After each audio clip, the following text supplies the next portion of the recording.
It's one of the most important chapters in Bhagavad Gita. It's called Purushottama Yoga. Yoga of the Supreme Person. Purushottama Yoga is the process of the yoga to reach Him, the Supreme Being.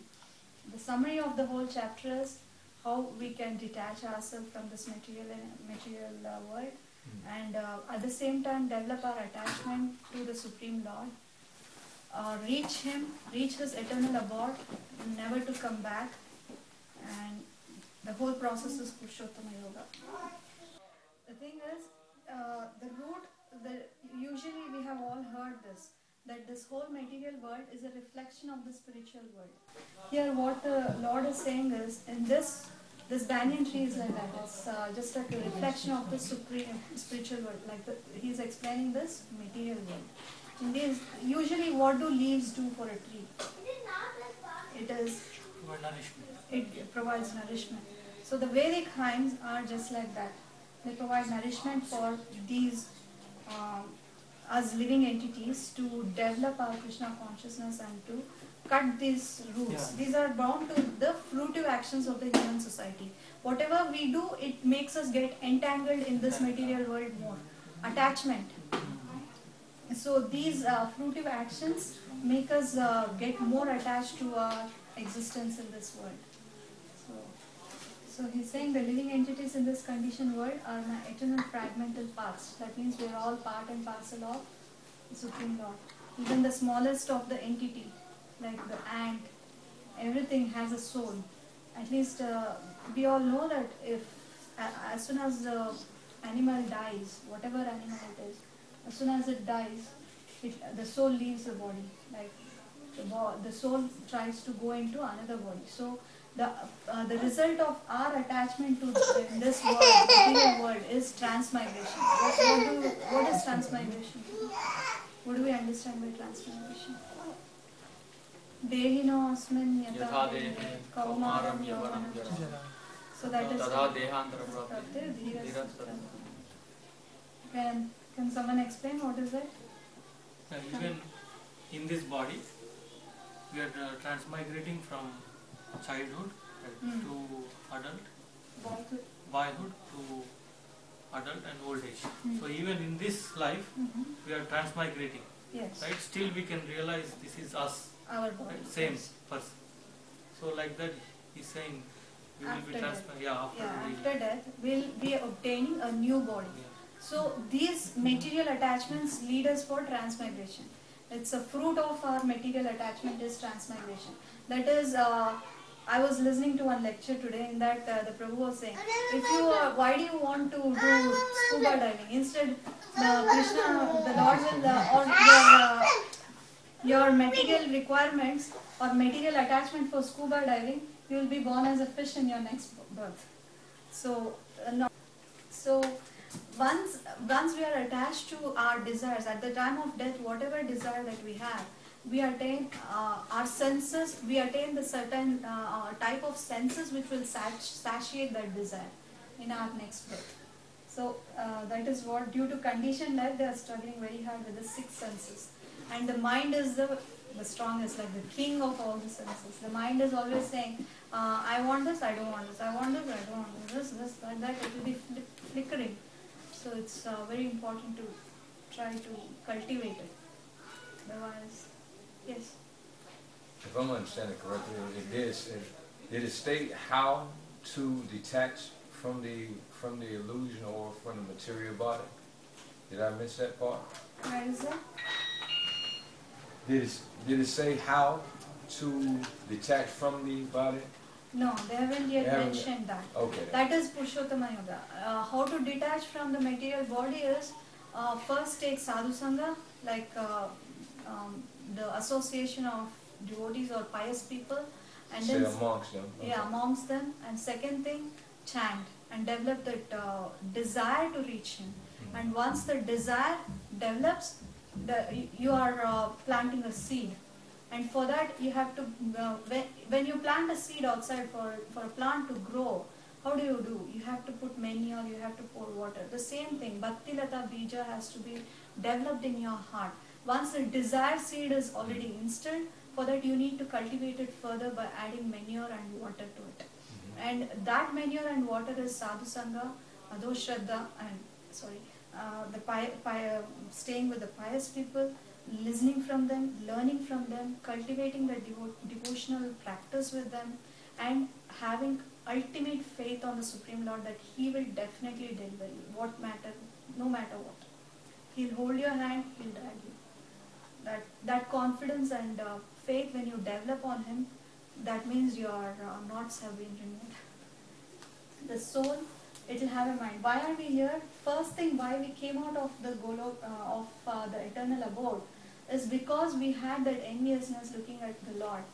I want to take His position. Why can't I enjoy like Him? Independence. Like when we are with our parents, like in US, what is the scenario? At the age of 18, the kids want to move out of the house, and the parents also say, "Go, man, I'm done with you now." So till then they'll be with their parents. From the age of 18, they want to be detached, right? The same way, why they want to be detached from their parents? They want to enjoy. They want to be independent. They want to grow on their own. We are also in the same position. When we saw the Lord and He enjoying and He being the supreme, and we felt, why should He alone do it? Why can't I have it? Why can't I enjoy? Why can't I have that same name, same fame, same independence that He is enjoying? So when that enviousness creeps in the mind, that is when we get into a different, we fall down from out of the eternal abode. And from there our circle starts, exactly. Our circle starts. There are 8,400,000 species in this material world, and maybe we have gone through all of it before coming to this human life. So it's happened to in Vrindavan, Goloka Vrindavana. We have like been in Gopi the Gopas also. Gopi Gopas. They usually come when the Lord comes, along with His pastime. Because I heard today Tulsi Viva. lecture, Okay. Tulsi lecture. Okay. So there it says Sudama, he came like a Tulsi's husband, right? Right. And Yeah, Tulsi also is his Gopi. So yes, that was all leelas that happened because of the desire of the Lord. So, some come because of their own desire, some come because of the Lord's desire. Like the 3 janmas of Jaya and Vijaya, what happened was they did not desire to come out of the eternal abode, right? Jaya and Vijaya, in their first life they were Hiranyakashipu and Hiranyaksha. In the second life they were Ravana and Kumbhakarna, and in the third life they were Shishupala and Dantavakra, exactly. So these 3 lives they took. They did not desire to come out of the eternal abode. Those 3 Asuras took birth, right? In that we got more powerful avatars only. Like avatars are always there, they're eternal. But when he came, it was amazing, right? The first one, Narsimhadev came. Right. And the second one, Ram came. And third, Krishna came. Himself he handed it.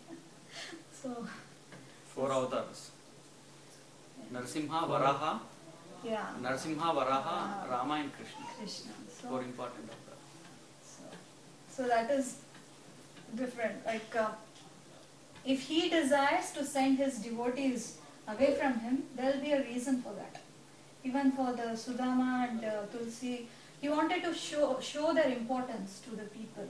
Like Tulsi is very important. Like if you cannot respect Tulsi, then the devotion in you definitely expires.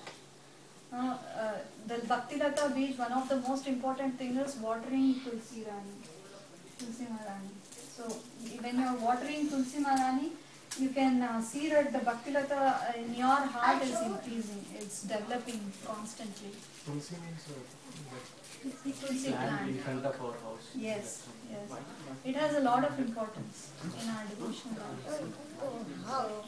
So that is the beauty of Krishna consciousness. It not only makes us understand the importance of every living entity, it also allows us to respect the other living entities, like plant in the form of Tulsi Maharani, and even the animals. Like here they are killing cow, like eating beef.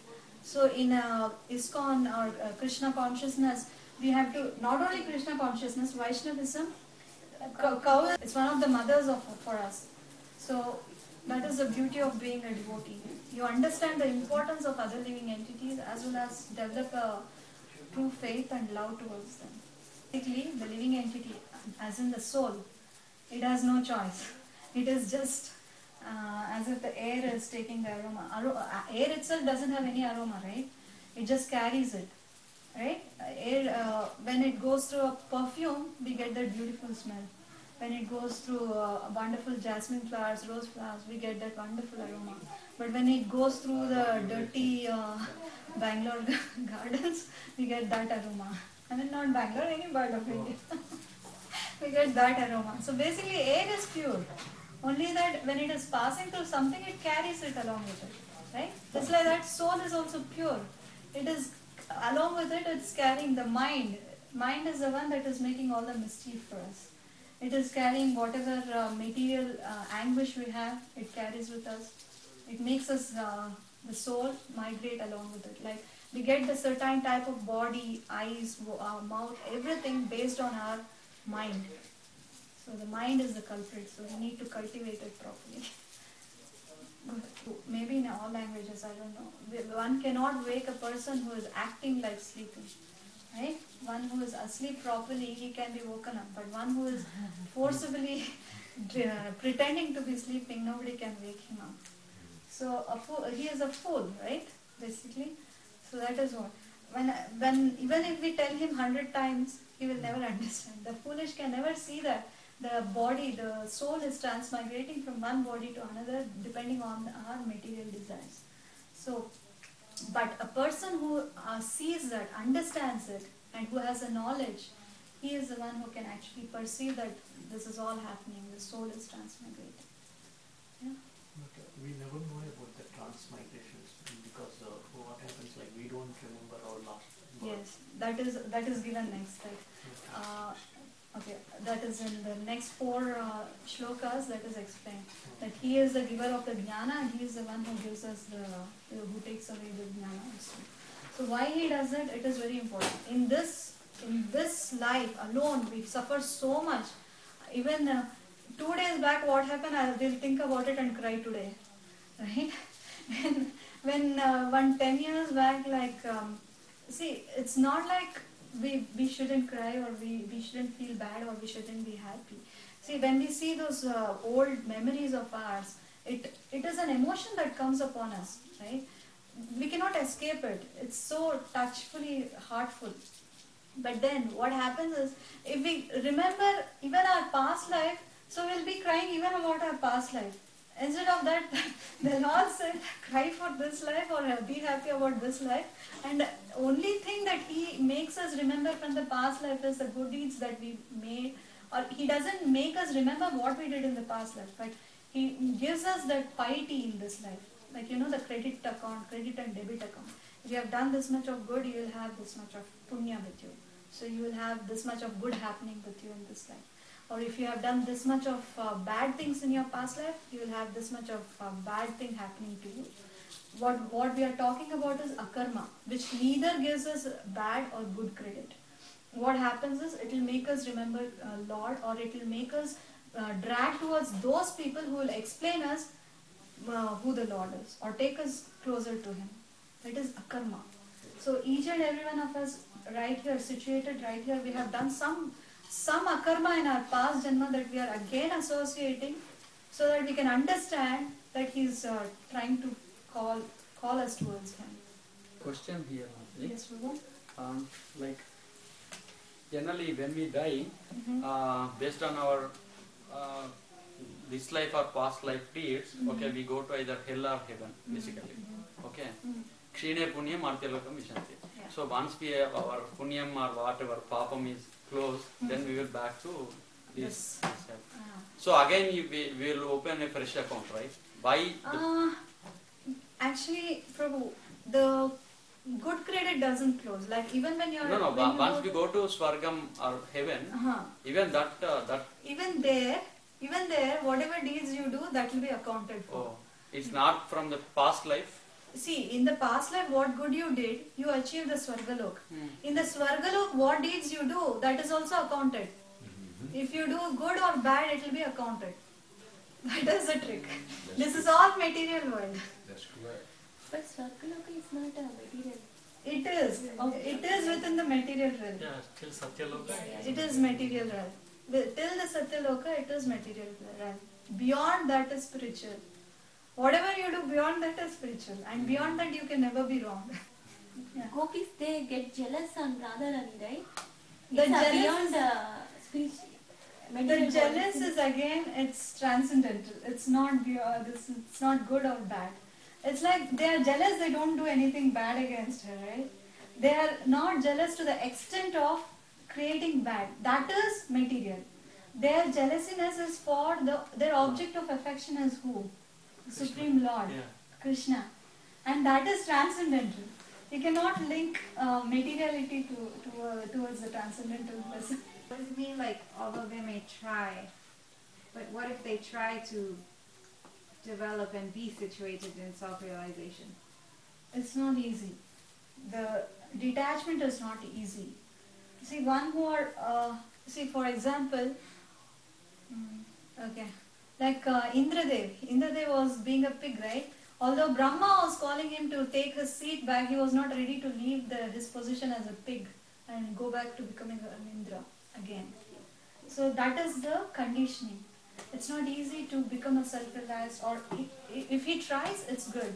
At any point of time, if you chant, even for one time, one time you chant Hare Krishna full mantra or Govinda, Srinarayana, whatever names you call the Lord, that will be accounted for. That will make you, in the next life, that will still come with you.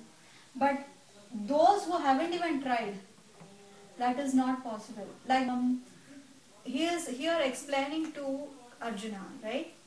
Arjuna is still a human being in this earth, right? And he is, through Bhagavad Gita, he is trying to reach to all of us, everybody of us. This is the best book which doesn't change. It is timeless, correct?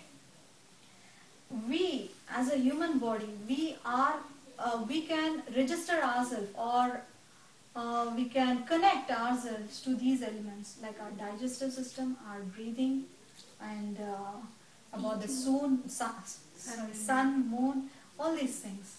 If he says this one to understand for us is beyond our ability. If he tells beyond that more, and already he had explained one whole chapter of his appearances, so that's why he has condensed everything into these 4 to 5 things.